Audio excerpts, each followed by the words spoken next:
પ્રાયોજક છે cancer healer centre a new beginning. Surat પાલિકા Katargam zone અધિકારી સામે આક્ષેપ. ભાજપ કોર્પોરેટર નરેન્દ્ર પાંડવે આક્ષેપ કર્યા. કતારગામ ઝોનમાં હંમેશા ભ્રષ્ટાચારના મુદ્દા સામે આવ્યા. મોટા ટેમ્પરરી સ્ટ્રક્ચરને દૂર કરવામાં આવતા નથી. નાના માણસોને હેરાન કરવામાં આવે છે. પાલિકાના અધિકારીઓ ભ્રષ્ટાચારની નીતિ અપનાવતા હોવાનો પણ આક્ષેપ કર્યો. ખેતરોમાં એને વિના મોટા રેસ્ટોરન્ટ અને શેડ શરૂ થયા હોવાના પણ આક્ષેપો.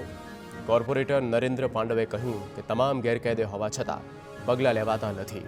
માત્ર દેખાવ પૂરતી કામગીરી ના કરવી જોઈએ.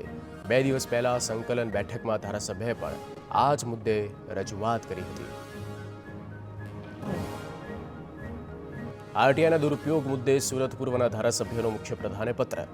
એમએલએ અરવિંદ રાણાએ આરટીઆઈથી માહિતી મેળવી તોડ કરનાર સામે કાર્યવાહીની માંગ કરી.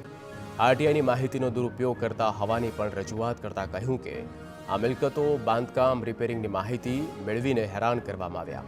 રૂપિયાની માંગ કરવામાં આવે છે. કેટલાક કિસ્સામાં લોકો આપઘાત સુધી પહોંચી જતા હોવાનો પણ આક્ષેપ કરવામાં આવ્યો.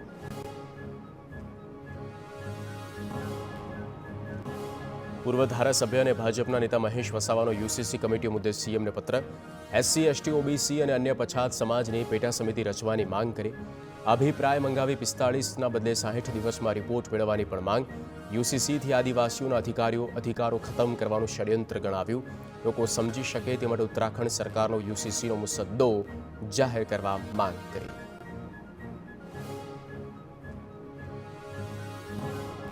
પુરાતત્વ વિભાગના 4 સભ્યોની ટીમ ગોધરાની મુલાકાતે. શહેરની 3 ઐતિહાસિક ઇમારતોનો સર્વે કરાશે. ગાંધી આશ્રમ અને સરદાર પટેલે વકીલાત કરી તે કોર્ટનો સર્વે કરવામાં આવશે. પૂર્વ પીએમ મોરારજી દેસાઈ કલેક્ટર હતા તે સમયની ઓફિસનો પણ સર્વે થશે. જર્જરિત ઇમારતો અંગે પુરાતત્વ વિભાગને જિલ્લા કોંગ્રેસ પૂર્વ પ્રમુખ અજીતસિંહ ભટ્ટીએ રજૂઆત કરી હતી. સર્વે બાદ ઐતિહાસિક ઇમારતોનું સમારકામ હાથ ધરાશે.